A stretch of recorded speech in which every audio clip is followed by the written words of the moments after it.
Okay, is this thing working? Yes. Now it's working? Okay. All right. So this is the third time trying to video this video. So I think let's do it and just be done. All right. Welcome, delivery family. Okay, today we wanted to get on and, like Leah said, for the third time and try to record this video.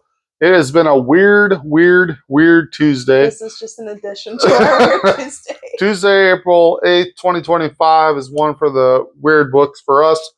Okay, we have 4 different things happen to us today besides our malfunction with our video, audio and everything else. But we want to share them with you and share how we got through them today. Maybe you'll like the way we got through them. Maybe you think that we're idiots how we got through them or whatever.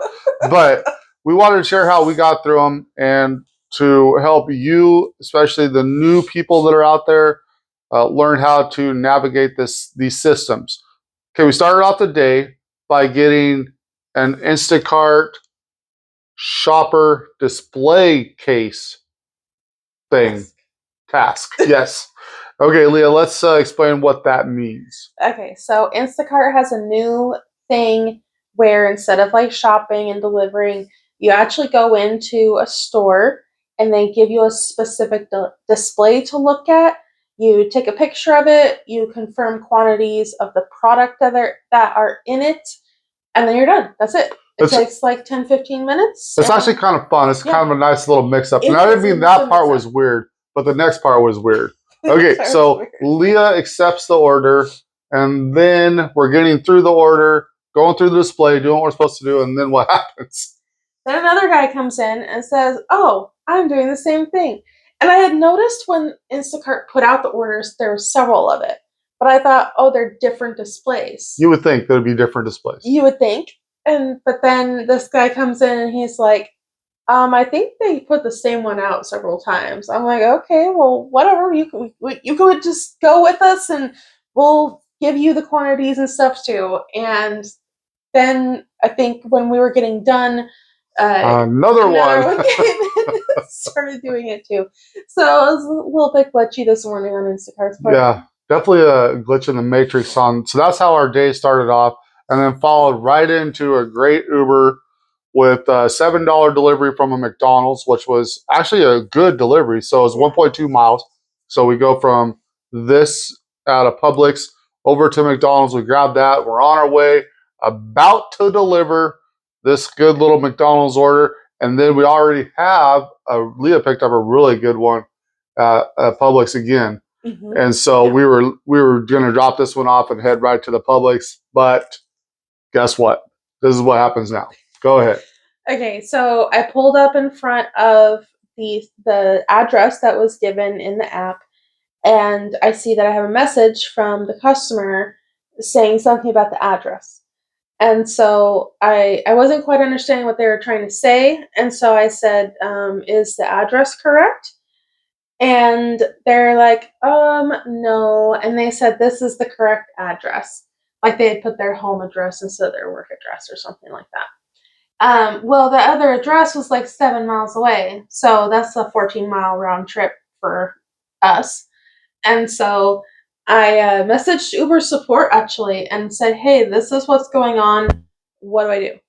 Because not something that we've had to deal with on Uber before, I don't think. Not that kind of distance anyway. Yeah, at least not that distance. So I talked with Uber support and they said that the customer actually has to change the address in the app for us to be able to deliver it anywhere, especially a long distance, away from the original address they had entered. So I let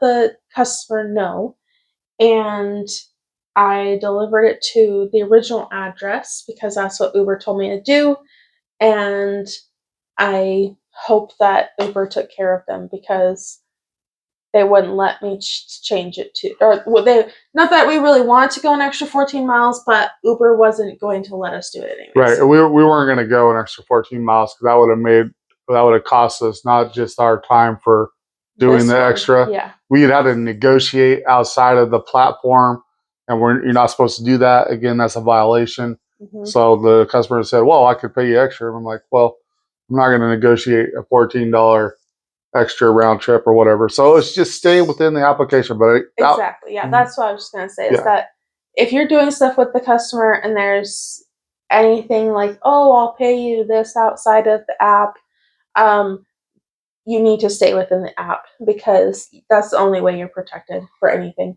yeah. Don't put yourself in jeopardy. Okay, so that was number two, and that happened back to back. Then we have a really good rest of the morning.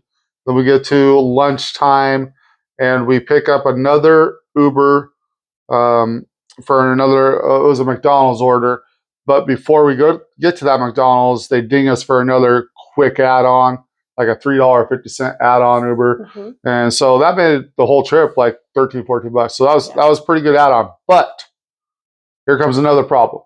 Okay, so we get the first one, we get McDonald's, we're heading out to deliver our first order. Leah gets to the door to deliver it, and surprise, surprise, problem number three. All right, what was problem number three today, Leah?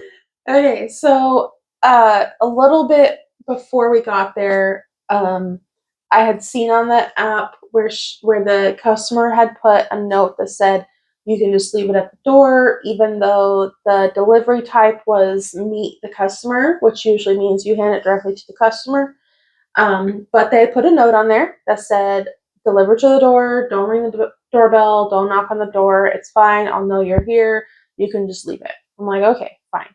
Well, upon realizing that, I also saw that Uber was going to require a PIN number for this order, which is just another level of security for customers to know that they got the order. Which isn't a big deal. You'll get that from time to time. A lot of people that have claimed to have their stuff stolen or whatever, they'll have to go to that PIN route. Sorry to interrupt your story, but yeah, it's not a huge deal. But I mean, here yeah, comes the big part. we had other ones of those today. Yes. So it's not a big deal for us. But she wanted us to leave it. So what we did before we even got there, probably 5 minutes before we even got there, we messaged them and said, hey, I see that you put this, that you want us to leave it, but I need a PIN number. So just so you're aware. And so I got to the door and they hadn't messaged me back. Sometimes they'll message the PIN to me. I don't know if they're technically supposed to do that, probably not, but so that I can leave it even though they have that extra security.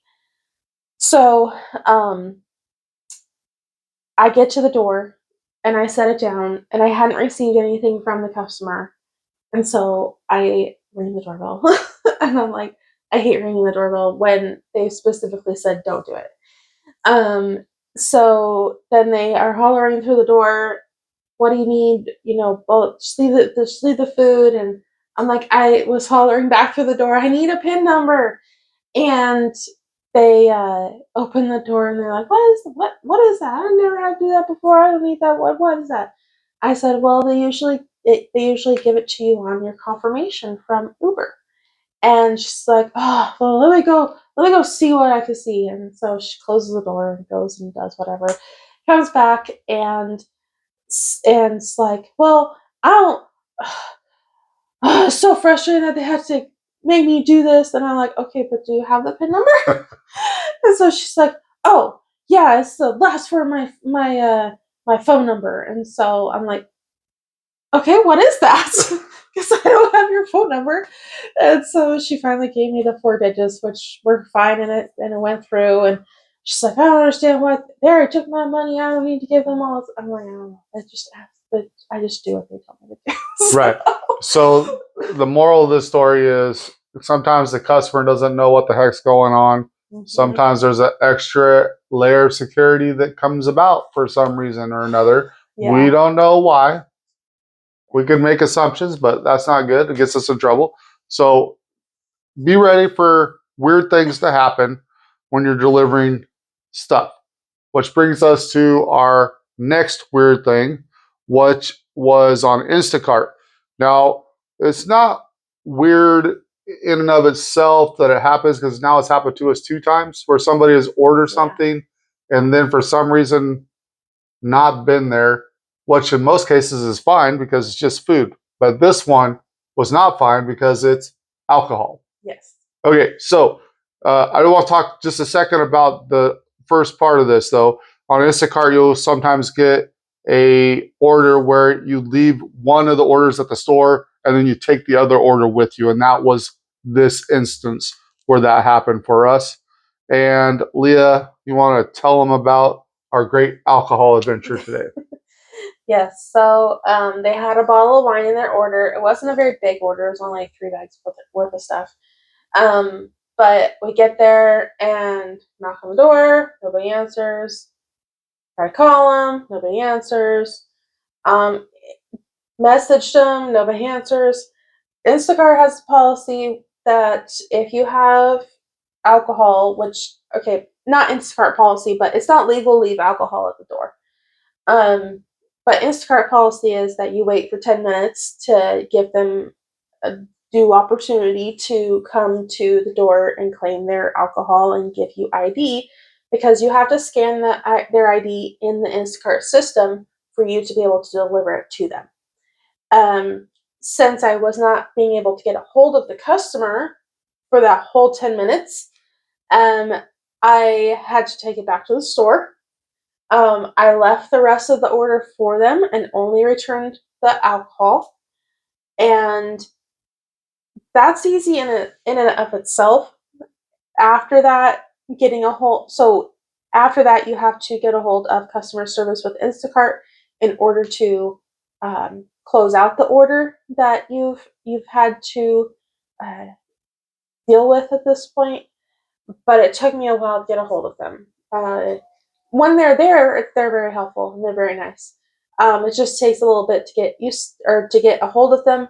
I think I got kicked out of the chat like 2 times, and I tried Couldn't calling call them. too.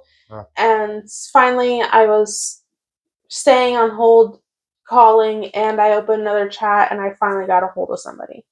But you have to go through a whole process with them too to say, yes, I did all of the steps that you've asked me to do. Here's the receipt showing I returned this alcohol item. And I will say that sometimes they do have you do the returns, even if it is an alcohol. It just depends on the order.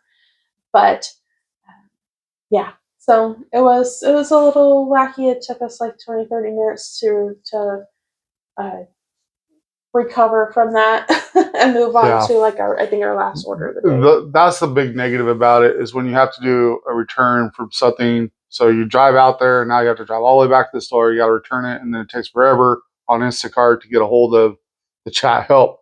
But Instacart did reimburse us very well for Mm-hmm. returning the alcohol back to the store. So that was a positive out of that. And they have always done that. Yeah. I've had 3 alcohol returns for Instacart, and every single time they reimburse you very well for having to return to the store to take the alcohol back. So it's a pain, but it's also not the end of the world. But those are our 4 crazy things that happened today. So we wanted to get on and share that with you. We survived it. You will survive it. It can be a little nerve wracking at times, especially when you're trying to do a good job. But things are going to happen, and just be ready for it. You can do it. It's going to be a fun experience, and stick with it and get through it. Okay. So we just wanted to say hi and have a good night. And I hope that tomorrow you have an amazing delivery day and you make lots of money for your hard work and effort. So we'll talk to you later. Bye.